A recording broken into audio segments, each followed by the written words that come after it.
大家平安，欢迎收听迦南之声，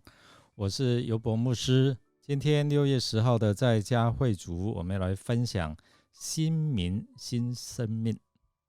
要读的经文在以赛亚书62章1到12节。我们先来看今天的金句：耶路撒冷啊，万国都要看见你得胜，所有的君王都看见你的荣耀。你将有一个新名，是上主亲自替你取的。以赛亚书62章第2节。经文会分为3个部分，主要是在讲耶路撒冷要再次与上帝建立如同婚姻的关系，耶路撒冷要成为上帝眷顾保护的城，他不再被抛弃，如同被抛弃的妇人。对于那些耶路撒冷的守望者，他们不再静默，他们要守望祷告，直到上帝完成重建的工作。上帝将保护耶路撒冷，最后也描述了上帝的子民要从被掳之地要归回。我们面对日趋严重的疫情，每一天我们听到这些记者会的时候，我们心中真的很期待有好消息出现，盼望疫情能够止息或者是减缓。先知一开始便表明，救恩和公义必在上帝的选民当中出现，一切过去的不幸都可因着上帝的拯救而得到扭转，而这些被拯救的人，他们将会得着荣耀和新的名字，好像昔日雅各，他被上帝来更新他的生命，赐给他一个新的名字，叫以色列一样。这表示被拯救的人在上帝的面前得以改变更新，过新的生活。他们又如同新婚的女子，因着丈夫的爱而经历无比的幸福。同样的，上帝深爱他的选民，叫他们可以得着他的恩待。先知他在讲到耶路撒冷那些守望者，他们要不停的勤辞迫切为以色列来代求，直到上帝应许他们保护圣城和圣殿，让他们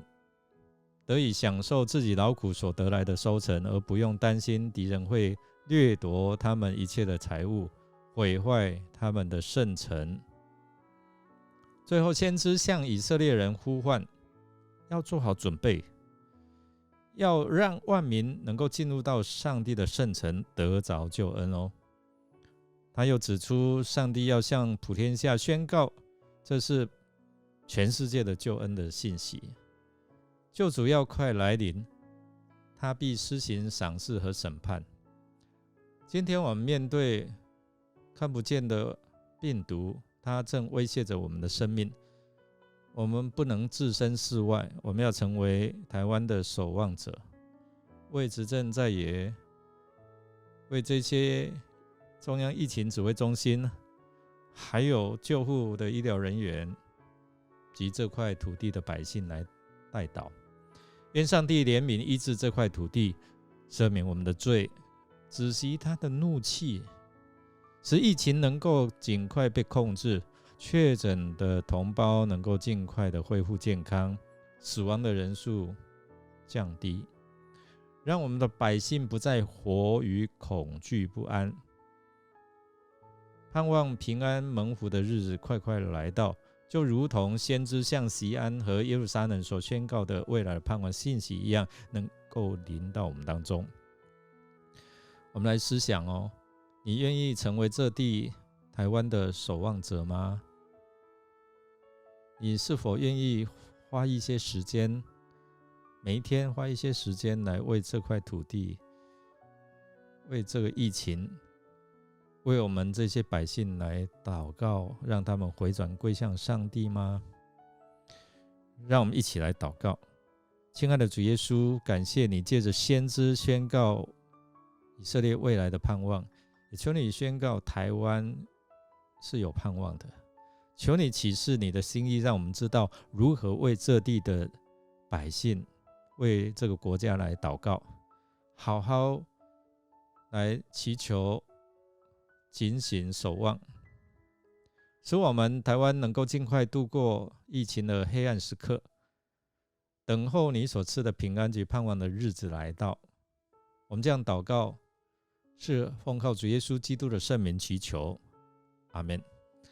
感谢您的收听，如果您喜欢我们的节目，欢迎订阅并给我们5星好评。我是尤伯牧师，祝福您一天都充满平安、健康、喜乐。我们下次再见。